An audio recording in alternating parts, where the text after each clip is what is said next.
आपकी scalp dry है? क्या आप ड्रायर से बालों को सुखाते हैं? क्या आप बालों की ट्रिमिंग करवाते हैं? क्या आप ज्यादा जंक फूड खाते हैं? तो हो जाइए अलर्ट, क्योंकि बिगड़ सकती है आपके बालों की ब्यूटी। डॉक्टर साहब, स्प्लिट एंड्स यानी दोमुहे बालों की समस्या आखिर होती क्या है और किस वजह से दोमुहे बालों की समस्या होती है? देखो, स्प्लिट एंड्स जैसा कि शब्द से पता चलता है आपको, जो हमारा बाल है जहाँ वो एंड हो रहा है वहाँ अगर वो स्प्लिट हो जाए दो हिस्सों में, दो से ज्यादा हिस्सों में भी हो जाता है, तो उसको दोमुहे बाल या स्प्लिट एंड्स उसको बोलते हैं। वजह इसकी क्या है, इसको समझना बहुत जरूरी है। आयुर्वेद की दृष्टि से देखें तो बालों में अगर रूखापन ज्यादा हो, ड्राई आपके हेयर अगर है, काफी खुश्की उसके अंदर है जो कि वात के कारण होती है, या बहुत ज्यादा आप केमिकल्स का प्रयोग करते हैं, आजकल बड़ा प्रचलन है केमिकल्स के, शैम्पू, हाइलाइटिंग, कलरिंग, या बहुत ड्रायर का यूज करते हैं आप, या वो जो हीटर का यूज करते हैं, स्ट्रेटनर का यूज करते हैं, या इंटरनल भी यदि आपके बॉडी में बहुत प्रचलन है केमिकल्स के, शैम्पू, हाइलाइटिंग, कलरिंग, या बहुत ड्रायर का यूज करते हैं आप, या वो जो हीटर का यूज करते हैं, स्ट्रेटनर का यूज करते हैं, या इंटरनल भी यदि आपके बॉडी में बहुत ज्यादा खुश्की है, ड्राइनेस है।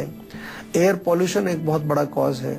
आजकल हम जहाँ रहते हैं शहरों में तो पॉल्यूशन बहुत भारी समस्या है, उसकी वजह से होता है। इसके अतिरिक्त जो है बालों की खराबी लैक ऑफ न्यूट्रिशन से भी होती है।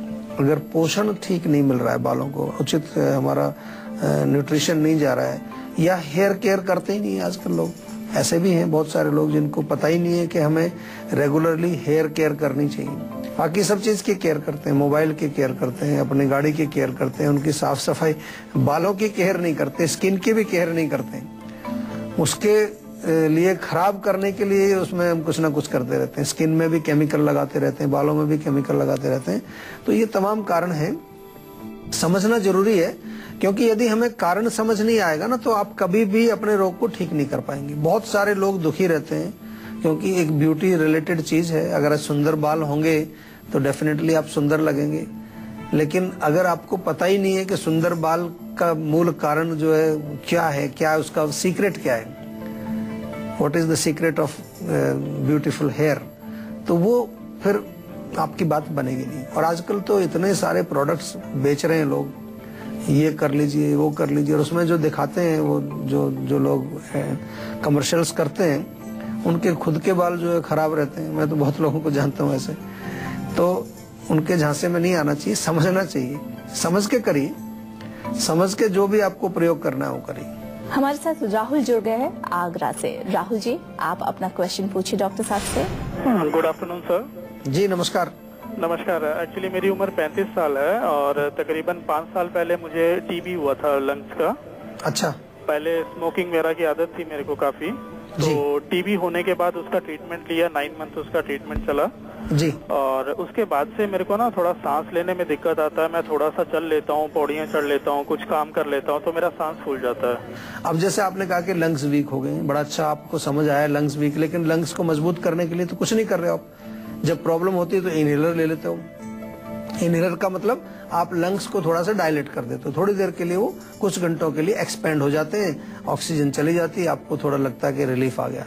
लेकिन लंग्स तो अभी भी कमजोर हैं आपके, उसके लिए तो कुछ नहीं किया आपने। तो उसके लिए क्या करेंगे, अभी आज ही जीवा में फोन करिए या ऑनलाइन चले जाइए नेट पर और च्यवनप्राश वहां से परचेज कर लीजिए। हमारा जीवा का च्यवनप्राश 1 चम्मच बड़ा टेबल स्पून पूरा भर के ऊपर तक 20-25 ग्राम 50 ग्राम तक भी खा सकते हैं, कोई चिंता की बात नहीं। उसको खाइए सुबह भी और शाम को भी, दोनों टाइम। दोमुहे बालों की समस्या को आमतौर पर लोग हल्के में ले लेते हैं, जबकि ये बालों से जुड़ी दूसरी परेशानियों की तरह ही बड़ी होती है।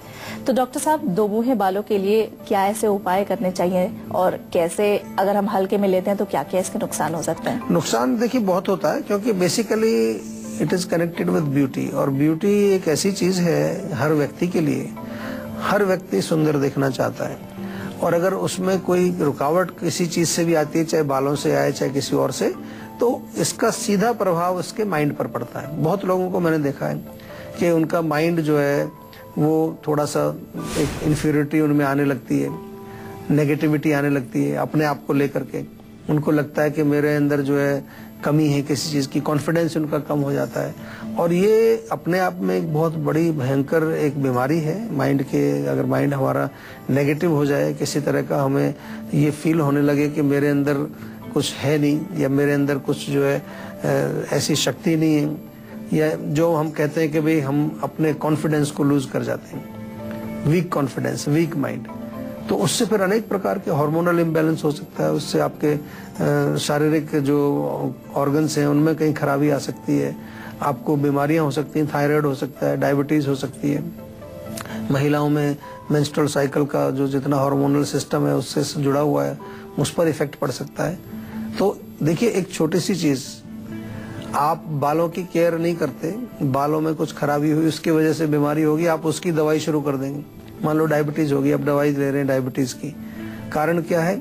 सूक्ष्म लेवल से शुरू हुआ है, मन के लेवल से शुरू हुआ है, इमोशनल प्रॉब्लम होगी, कोई मेंटल आपका साइकोलॉजिकल डिस्टर्बेंस हो गया है।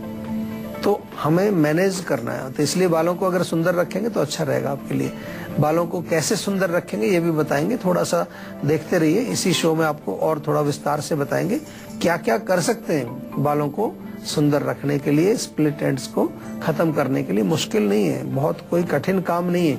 असली चीज है उसको समझना और समझ करके उसको प्रैक्टिस करना। बहुत सारे लोग हमारा शो देखते हैं, मुझे जब मैं ट्रेवल करता हूं तो मिलते हैं लोग, आजकल पहचानते हैं सब, और कहेंगे जी आपका शो देखते हैं, बड़ी अच्छी अच्छी बातें आप करते हो। कुछ लोग कहेंगे हमने पूरा एक डायरी बना ली है। तो मैं उनको अक्सर पूछता हूँ कि कुछ उसमें से इस्तेमाल भी करते हो कि नहीं? वहां जो है चुप हो जाते हैं वो फिर। तो उसका फायदा कुछ नहीं, लिखने से क्या है? आपको शो अच्छा लगता है, बातें अच्छी लगती हैं, वो ठीक है, लेकिन हमें अच्छा कब लगेगा? जब आप उनको प्रयोग करेंगे।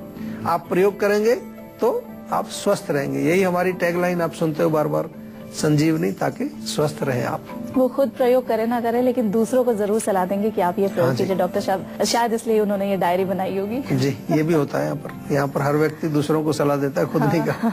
लेकिन हम कहते हैं प्रैक्टिस व्हाट यू प्रीच। पहले खुद प्रैक्टिस करो, फिर प्रीच करो, तो उसमें फिर शक्ति आती है। हमारे साथ राजीव जुड़ गए हैं इलाहाबाद से। राजीव जी, डॉक्टर साहब से आप अपना क्वेश्चन पूछिए। नमस्कार जी। हाँ सर, एक्चुअली मेरे को काफी दिनों से पैर के टखनों में स्वेलिंग आ रही थी जी। तो फिर लोकल डॉक्टर को दिखाया था जी। तो दिखाया था। तो क्या बोला डॉक्टर ने? यूरिक एसिड बढ़ गया ऐसा बोला था। अच्छा, यूरिक एसिड बढ़ा, ठीक है। तो अभी कुछ दवाई शुरू की है कि अभी नहीं किया कुछ? हाँ, अभी तो एलोपैथिक दवाई चल रही है। तो आप सर कुछ सलाह करें कि क्या इसमें कर सकते हैं आगे? देखिए, मैं तो आपको इतना ही कहूंगा कि ज्यादा कोई बहुत लंबे समय तक एक तो दवाई मत खाइए, क्योंकि एक बार दवाई शुरू करो तो उसकी आदत भी पड़ जाती है। आपको सिंपल सी चीज समझ में आ गई, यूरिक एसिड बढ़ा हुआ है, यानी कि और भी नहीं तो एसिड बढ़ा हुआ है बॉडी में, गर्मी है, पित्त है, चाय, कॉफी, नॉनवेज, विशेष रूप से नॉनवेज बहुत नुकसान करता है, या कोई ऐसी चीजें जो आपके बॉडी के अंदर तेजाबियत बनाती हैं, खट्टी चीजें हैं, बहुत ज्यादा दही का सेवन करना, या बहुत मिल्क प्रोडक्ट्स भी कई बार इसमें नुकसान करते हैं, दालें हैं कई वो नुकसान करती हैं। प्यूराइन करके एक जो फूड होता है कंटेंट फूड में, प्यूराइन रिच जो फूड होते हैं वो यूरिक एसिड में कन्वर्ट हो जाते हैं अंदर जाकर। आपको नेट पे मिल जाएगा, थोड़ा सा सर्च करेंगे काफी बड़ी लिस्ट मिल जाएगी कि क्या खाना चाहिए क्या नहीं खाना चाहिए। डाइट से बहुत सारे लोग इसको ठीक करते हैं। सुबह उठ करके 5-6 नीम के पत्ते चबा के खाइए रोज। नीम बहुत फायदा करता है इसमें, आपके जो है रोग में भी फायदा करेगा, यूरिक एसिड को भी ठीक करेगा। धनिये का पानी बहुत अच्छा रहता है, 1 चम्मच धनिया रात को भिगो दीजिए और सुबह उसको उबाल करके छान करके पी लीजिए, या रात को उबाल के रख दीजिए अगर ठंडा पीना आपको। धनिया का पाउडर 1 गिलास पानी में उबाल के रात भर रख दीजिए, सुबह छान करके उसको पी लीजिए, बहुत बढ़िया काम करता है। आपको अगर किसी तरह का कोई यूरिनरी ट्रैक्ट में कोई इन्फेक्शन है उसको भी क्लीन करेगा, तो ये आप कर सकते हैं। डॉक्टर साहब, आजकल जो महिलाएं हैं कामकाजी हैं, घर का काम करती हैं, बाहर का काम करती हैं, अक्सर तैयार होते हुए शायद वो अपने बाल देखती भी नहीं होंगी कि क्या उनके स्प्लिट एंड्स हैं या नहीं है। तो इसमें कैसे पहचान करें, क्या क्या मुख्य लक्षण हो सकते हैं जिसे पहचाने कि हाँ उनके बालों में स्प्लिट एंड्स है? लक्षण अगर स्प्लिट एंड नहीं भी आपको पहचान में आता है तो सबसे बड़ा लक्षण ये है कि रूखापन बालों में। रूखे बाल तो अक्सर समझ आ जाते हैं किसी को भी। आप कंघी कर रहे हैं तो बड़ा जोर लगाना पड़ता है, उसमें बीच में अलझ जाते हैं बाल आपके, या फिर जो है उनको कहते हैं कि फ्रिजी हेयर हो गए या ड्राई हेयर हो गए। तो रूखापन इसका मुख्य लक्षण है। और फिर आप थोड़ा सा गौर से देखेंगे तो जहां मैंने बताया कि जहां आपका बाल खत्म होता है वहां से स्प्लिट होता है, एंड होता है वहां पर। तो मेन ये लक्षण है। इसके अलावा आपकी जो स्कैल्प है, जो सिर है आपका, बाल जहां से निकलते हैं वहां पर भी ड्राइनेस आपको मिलेगी। कभी कभार वहां पर थोड़ा सा कुछ परत भी जम जाती है, डेंड्रफ जिसको बोलते हैं, रूसी वहां पर हो सकती है, वो भी एक इसका कारण है। त्वचा में भी आपके ड्राइनेस हो सकता है, बॉडी में खुश्की हो सकती है, हाथों में, चेहरे पर होंठ फट रहे हुए हो सकते हैं। तो ये लक्षण, बेशक हम होंठ की बात कर रहे हैं यहाँ पर, बालों से हमारा यहाँ पर कोई कनेक्शन नहीं दिखता, लेकिन जो कॉज है, कॉज हमें समझ में आ जाता है कई बार। तो अगर ड्राइनेस आपको कहीं पर भी दिख रही है बॉडी में, तो थोड़ा सा बालों की तरफ गौर जरूर करना चाहिए, क्योंकि हो सकता है अभी नहीं हो रहे लेकिन 2-4 महीने में आपको कुछ न कुछ वो फिर खराबी करेंगे अंदर। अब बारी है आज की संजीवनी की, जिसमें डॉक्टर साहब से जानेंगे दोमुहे बालों को रोकने के लिए क्या है नेचुरल तरीका। डॉक्टर साहब तो बताइए, दोमुहे बालों से छुटकारा पाने के लिए या फिर इन्हें रोकने के लिए नेचुरली कौन कौन सी चीजों का हम इस्तेमाल कर सकते हैं। एक तो जो आपका स्प्लिट एंड होता है उसको पहले काट दीजिए आप। अच्छा, लोग उसे स्प्लिट ही कर देते हैं पूरा, उसको बिल्कुल ट्रिम कर दीजिए वहां से, ताकि वो स्प्लिट एंड खत्म हो जाए। उसके बाद जैसा हमने कहा कि रूक्षता को कम करना है, ड्राइनेस को, तो ऑयलिंग, जीवा का भृंगराज ऑयल बहुत बढ़िया काम करता है, वो मंगा लीजिए, आपको मिल जाएगा इजीली। जीवा का भृंगराज ऑयल लगाएं। इसके अलावा आपके घर में बहुत सारी चीजें, दही आपके घर में होता है, दही से बाल धोइए आप, देखिए उसका चमत्कार। खाने के लिए आंवला और भृंगराज 2 चीजों का मिश्रण बनाइए और इनका बराबर मात्रा में चूर्ण मिला करके 1 चम्मच सुबह 1 चम्मच शाम को आपको नियमित रूप से लेना है। और मुल्तानी मिट्टी बहुत पुरानी चली आ रही है, मुल्तानी मिट्टी से लोग बाल धोया करते थे, आजकल तो पूरी प्रथा खत्म हो गई है। गांव में भी अब मैं देखता हूँ वहाँ भी लोग शैम्पू यूज करते हैं, बहुत अच्छा काम करती है। मुल्तानी मिट्टी को पीस करके रात को पानी में भिगो दो, सॉफ्ट हो जाती है, सुबह बालों में लगाइए उसको अच्छी तरह से, खूब लगा के मसाज करो, पूरे बालों में लेप कर लीजिए, आधा पौना घंटा लगे रहे, उसके बाद उसको वॉश कर दीजिए आप। बहुत बढ़िया काम करती है और अच्छा काम करती है। अगर डेंड्रफ है स्कैल्प के अंदर तो नीम के पत्तों को पानी में उबाल करके उससे बालों को धोइए, उससे फर्क पड़ जाएगा। वो कौन कौन सी सावधानियां और परहेज हैं जिसे अपनाकर स्प्लिट एंड्स यानी बालों के दोमुहेपन को रोका जा सकता है, अब ये जान लेते हैं डॉक्टर साहब से। डॉक्टर साहब बताइए। सबसे इम्पोर्टेंट चीज तो है कि बालों में केमिकल्स ना लगाएं आप, बहुत जरूरी है।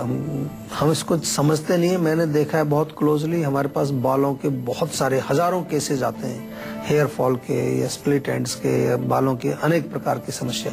मैंने ज्यादातर में ये देखा, मैं कहूँगा मोर देन 70-80% लोगों में जो मूल कारण है कि जो वो प्रोडक्ट यूज कर रहे हैं बालों को सुंदर बनाने के लिए, वही बालों को खराब कर रहे हैं। तो कुछ ऐसा एक चक्कर चला हुआ है कि हम तो सोच रहे हैं कि बाल इससे हमारे अच्छे होंगे तो और खराब होते हैं, फिर वो जो खराब होते हैं तो उसके लिए और हम दूसरा प्रोडक्ट यूज करते हैं, उससे और खराब हो जाते हैं। तो इस तरह से ये चलता रहता है आपका। तो अभी हमने 2-3 चीजें आपको नेचुरल बताई, उनका प्रयोग करिए। या नेचुरल अगर फिर भी आपको लगता है मुल्तानी कौन भिगोएगा, कौन लगाएगा, तो हमारे यहाँ प्रोडक्ट हमने बना दिए नेचुरल। कई प्रकार के शैम्पू हैं, कई प्रकार के हमारे हेयर ऑयल्स हैं, हेयर टॉनिक हमने बनाए, वो आप हमारे यहाँ से बातचीत करके या वैसे ऑनलाइन जा करके आप मंगा सकते हैं। और खाने पीने में विशेष रूप से जो आपको ध्यान रखना है कि अगर स्प्लिट एंड्स की प्रॉब्लम है तो ठंडी चीजें ना खाएं और ड्राई चीजों का सेवन ना करें, रूखी सूखी चीजों का सेवन ना करें। अगर आप भी हेल्थ से जुड़ी अपनी समस्याओं का समाधान चाहते हैं तो आप इस नंबर पर कॉल कर 0129404040 पर अपना फोन नंबर जल्द से जल्द रजिस्टर कराएं और उसके बाद डॉक्टर चौहान के पैनल के डॉक्टर आपको खुद फोन कर। तो डॉक्टर साहब, कच्ची सब्जियों को खाने से कई बार हम सोचते हैं कि हमें कच्ची सब्जियां नहीं खानी चाहिए, लेकिन कच्ची सब्जियों को खाने से कैसे सेहत बन सकती है, कौन कौन सी सब्जियां? देखिए, सबसे पहले तो ये भी विषय है, कुछ लोग डिबेट करते हैं भाई कच्ची खानी चाहिए या कुक्ड खानी चाहिए, तो अलग अलग दोनों का फायदा है। कुछ चीजें कच्ची खाई जा सकती हैं, कुछ चीजें कच्ची नहीं खाते हैं, क्योंकि हमें बेसिकली क्या देखना है, 2 चीज हमें देखनी है। एक तो जो उसमें न्यूट्रिशन है, जो पोषण है, वो हमारे अंदर पूर्ण रूप से उसका फायदा मिलना चाहिए, और दूसरा जो भी हम खा रहे हैं वो पचना चाहिए। अगर पचेगा नहीं तो आम बनेगा, और आम बनेगा तो काम खराब होगा फिर। तो इसलिए कच्ची सब्जियों में फायदे डेफिनेटली हैं, क्योंकि एल्कलाइन नेचर की हैं, हार्ट के लिए बहुत अच्छी होती है। अगर आपको अपने हार्ट को जो मजबूत रखना है, हार्ट डिजीज यदि आपको है, तो कच्ची सब्जी हम खा सकते हैं। इम्यूनिटी को बढ़ाती है, इम्यूनिटी बढ़ाने के लिए बहुत अच्छी रहती है, क्योंकि उसमें जो पोषण है, न्यूट्रिशन है, वो नष्ट नहीं होता है। कच्ची सब्जियों में जनरली जो पूरा न्यूट्रिशन है वो हमें मिलता है, लेकिन फिर अगेन अपनी अग्नि के अनुसार, नहीं तो थोड़ा सा स्टीम कर लीजिए उसको, कोई नुकसान नहीं है इसमें। और एंटीऑक्सीडेंट्स इसके अंदर पाए जाते हैं। एंटीऑक्सीडेंट्स जो है हमारी बॉडी में अनेक प्रकार की जो है जो पॉइजनस चीजें हैं, जो विषैले तत्व हैं, उनकी सफाई करते हैं, फ्री रेडिकल्स को साफ करते हैं, बॉडी को जो है शक्ति रखते हैं, कैंसर से बचाते हैं। अक्सर जो है ये एक रिसर्च में पढ़ रहा था कहीं कि अल्कलाइन डाइट जो है वो सपोर्टिव होती है कैंसर के पेशेंट्स में, अच्छा हेल्प करती है। आपने सुना होगा लोग कहते हैं भाई व्हीट ग्रास पी लीजिए, एलोवेरा का जूस पी लीजिए, हरी सब्जियां खाइए, गाजर का जूस पी लीजिए। ये सब क्यों कहते हैं? क्योंकि अल्कलाइन है, एंटीऑक्सीडेंट्स इनके अंदर पाए जाते हैं, बॉडी की इम्यूनिटी को बढ़ाते हैं और वेट लॉस के लिए भी बहुत बढ़िया काम करते हैं। यदि वजन आपको घटाना है तो आप रॉ वेजिटेबल्स खाइए, उससे आपको डेफिनेटली फर्क पड़ेगा, लेकिन मात्रा का ध्यान रखना है। ज्यादा मात्रा में खाएंगे तो गैस भी बना देते हैं। डॉक्टर साहब, संजीवनी में ये तमाम जानकारियां देने के लिए आपका बहुत बहुत धन्यवाद। Thank you. तो आज के लिए बस इतना ही। अगले एपिसोड में आपके हेल्थ से जुड़ी किसी नई प्रॉब्लम का डिस्कस करेंगे हम और उसका सोल्यूशन भी देंगे। अगर आपको भी हेल्थ से रिलेटेड कोई प्रॉब्लम है तो आप हमारे नंबर 0129404004 पर फोन कर आप अपनी कॉल को रजिस्टर करवा सकते हैं और आप हमें ईमेल भी कर सकते हैं। हमारा ईमेल आईडी है info@jiva.com। आप फेसबुक के जरिए भी हमसे जुड़ सकते हैं। हमारी फेसबुक आईडी है www.facebook.com/jiva ayurveda। तो इसी उम्मीद के साथ कि आप हमेशा रहें खुश, हमेशा रहें फिट, और इसी उम्मीद के साथ एक बार फिर आपसे होगी मुलाकात। तब तक के लिए मुझे दीजिए इजाजत। नमस्कार।